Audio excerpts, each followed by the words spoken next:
Hello, my dear students. Today we will do exercise set 3.1.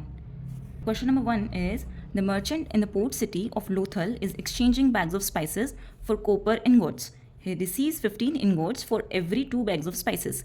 If he brings 12 bags of spices to the market, how many copper ingots will he leave with? Question क्या कह रहा है कि एक merchant है जो कि लोथल में कॉपर इंगोट्स के बैग्स के बदले स्पाइसेस के बैग्स को एक्सचेंज कर रहा है. So Lothal is a place in near Ahmedabad in Gujarat and वो वहाँ पे अपने स्पाइसेस के बैग्स लेकर आया है. He receives 15 ingots for every 2 bags of spices. यानी कि जब वो 2 स्पाइसेस के बैग देगा तो उसको 15 इंगोट्स मिलेंगे.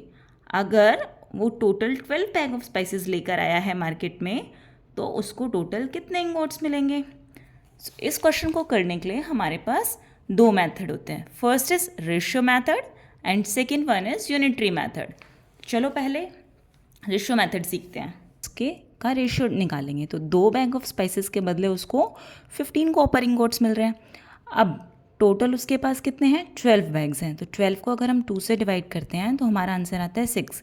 इसका मतलब ये है कि जो मर्चेंट है वो 6 टाइम्स एक्सचेंज करेगा तब उसके सारे बैग्स जो हैं वो सोल्ड हो जाएंगे. Now multiply the number of exchanges by the amount of copper received per exchange. अगर हम number of exchange और amount को multiply कर दें तो हमारे पास आ जाएगा कि जो merchant है उसको कितने total copper ingots मिलेंगे. तो we will get 90. तो therefore the merchant will leave with 90 copper ingots. Second method is we have unitary method.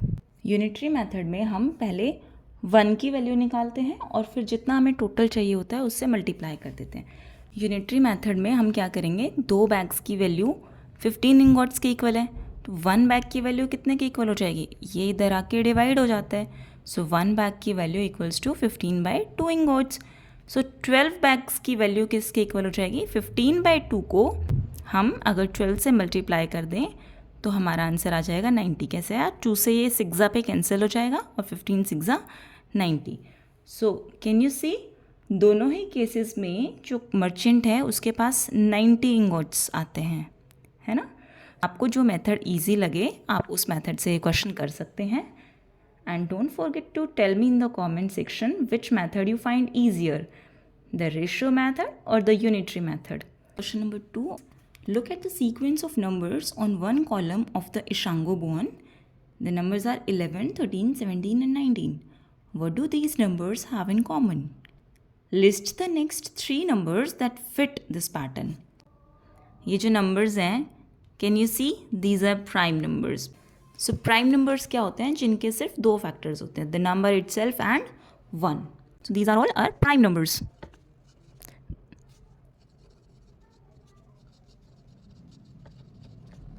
So the next 3 prime numbers that follow this sequence are 23, 29 and 31. Question number 3 is, we know that natural numbers are closed under addition. That is, the sum of any 2 natural numbers is always a natural number. Are they closed under subtraction? Provide a couple of examples to justify your answer. Do you know what does closure means? देखो, closure क्या होता है.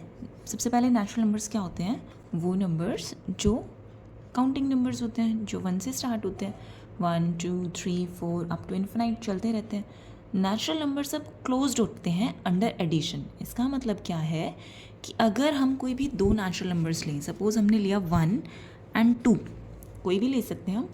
अगर हम कोई भी 2 natural numbers लें और उनको ऐड करें तो जो हमारा आंसर आएगा वो भी एक नेचुरल नंबर होगा. तो अगर हम 1 और 2 को ऐड करते हैं तो हमारा आंसर क्या आता है, 3. 3 is also a natural number. तो एडिशन में तो नेचुरल नंबर्स जो है क्लोज्ड हैं, बट सब्ट्रैक्शन में नहीं है. Can you think of an example. Suppose अगर मैं माइनस करती हूँ 2 - 1, 1 आ रहा है, ये तो आप बोलोगे मैम ये तो क्लोज्ड हो गया, बिकॉज हमने एक नेचुरल नंबर में से एक नेचुरल नंबर को सब्ट्रैक्ट किया और हमारा आंसर भी नेचुरल नंबर आ गया. बट क्या हम अगर 1 में से 2 को सब्ट्रैक्ट कर दें तब भी हमारा आंसर 1 ही आएगा? नहीं, हमारा आंसर नेगेटिव नंबर आएगा, which is not a natural number.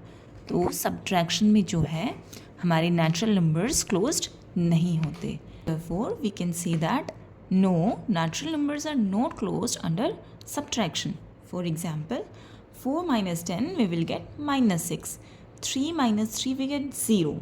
7 minus 11 is minus 4. Acha, can you tell me why 3 minus 3 equals to 0 is not closed? Because 0 is not a natural number. 0 is a whole number. I hope आपको समझ में आया होगा. Question number 4 is, ancient Indians used the joints of their fingers to count, a practice still seen today. Each finger has 3 joints and a thumb is used to count them. How many can you count on one hand? How does this relate to the ancient base 12 counting systems? To solve this question, think of your hand as a built-in calculator. पहले हमारे पास calculators नहीं होते थे, तो जो पहले के लोग हैं वो अपने हाथ को ही एज अ कैलकुलेटर यूज़ करते थे. Look at your 4 fingers, excluding thumb. Each finger is divided into 3 joints. Now use your thumb as a pointer to count 8 sections. So how many can you count? 1, 2, 3, 4, 5, 6, 7, 8, 9, 10, 11, 12. Finger joint method is with 4 fingers and 3 sections each, you can count 4 into 3 to up to 12. So why does it matters? Because 12 was so easy to track on a single hand, it became a fundamental unit for ancient civilization. So that is why we still see 12 is used everywhere today. Time has 12 hours on a clock. If we buy things, we buy in dozens, like a dozen bananas, that means 12 bananas. In measurement, we have 12 inches in 1 foot. So in short, question 4 is explaining that by using finger joints instead of whole fingers, ancient people could count to 12 on just one hand. I hope you understand this question. Subscribe for more amazing videos.